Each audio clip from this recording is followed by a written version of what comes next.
The grandmother philosophy.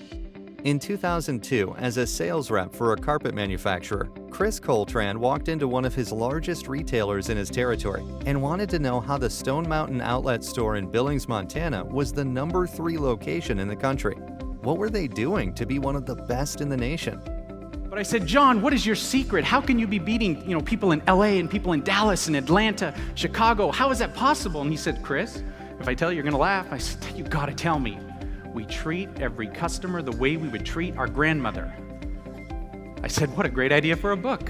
And he said, yeah, but who'd write it? That moment I decided, I think I can do that. I started thinking about it. Imagine your grandmother. You'd you'd never lie to her. You'd never cheat her. You'd never take advantage of her. You wouldn't sell her something that you wouldn't buy. You wouldn't want to be uninvited from Christmas dinner. The grandmother philosophy was born, and 22 months later, Selling to Your Grandmother was released and quickly became a bestseller. Chris has written for multiple sales publications with a focus on business to consumer as well as business to business and consultative sales. The follow-up to his first book, The Grandmother Philosophy, was released in 2019. The grandmother philosophy is an acronym for the word grandmother.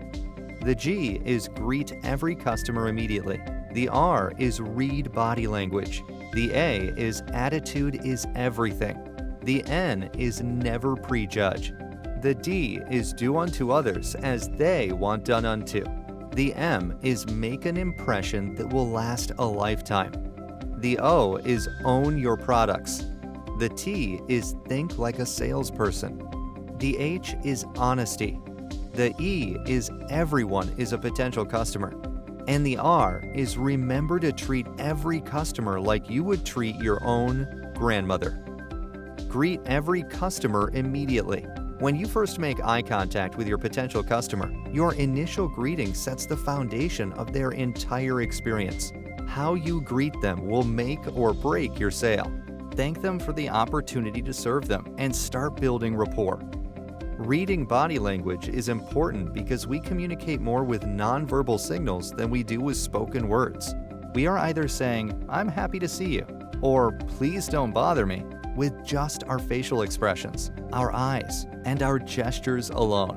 93% of our communication comes from these nonverbal cues, while only 7% is with our spoken words.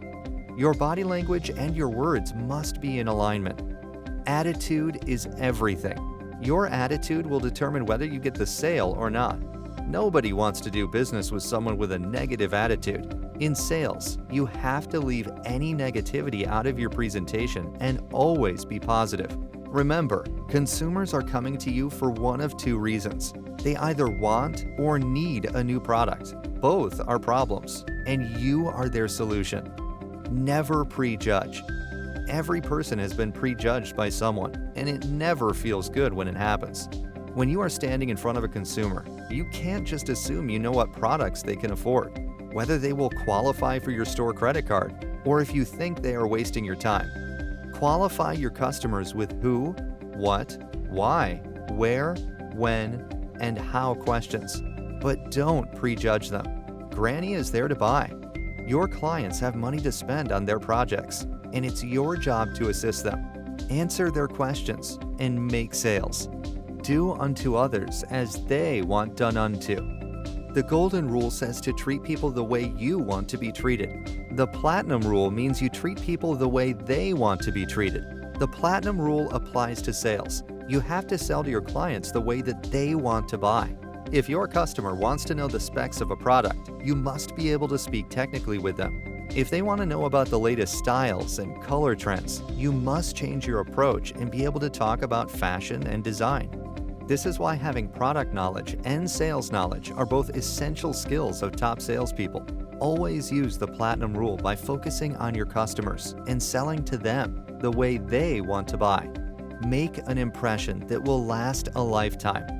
First impressions only take a few seconds, and the results of that one interaction can last a lifetime. When a customer trusts you and your store with their home project, they will trust you with every project. Whether you make the sale or not, your interaction could dictate whether they become a customer for life. For this reason, always be sure to make a good first impression with every potential customer, regardless of whether they purchase or not. Own your products. There are thousands of products in the store, and you can't possibly own them all. You can, however, educate yourself with as many of them as possible to be able to match your customers up with the best products to meet their expectations. Owning your product means knowing everything there is to know about what you have to offer and believing in what you sell. You must believe your store is the best place for your customer to make a purchase. Think like a salesperson. Everyone is in sales and has been selling from the time they were born. Every profession sells something. Doctors sell to their patients.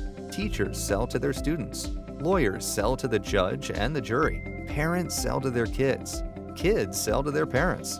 Everyone sells something. So start thinking and acting like a salesperson. Educate yourself on product knowledge as well as selling knowledge.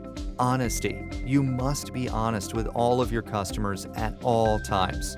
Grandmother always said, "You never have to remember what you said when you tell the truth." People know when someone isn't being truthful with them. Your customers know when you are telling the truth or if you are being dishonest. Be honest with all of your customers. Everyone is a potential customer. Every person you come in contact with represents a potential sale.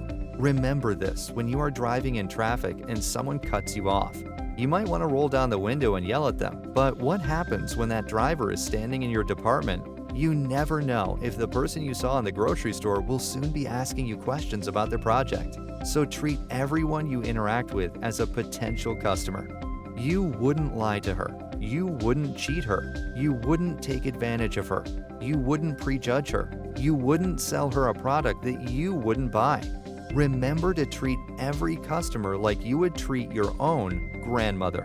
This is the essence of the grandmother philosophy.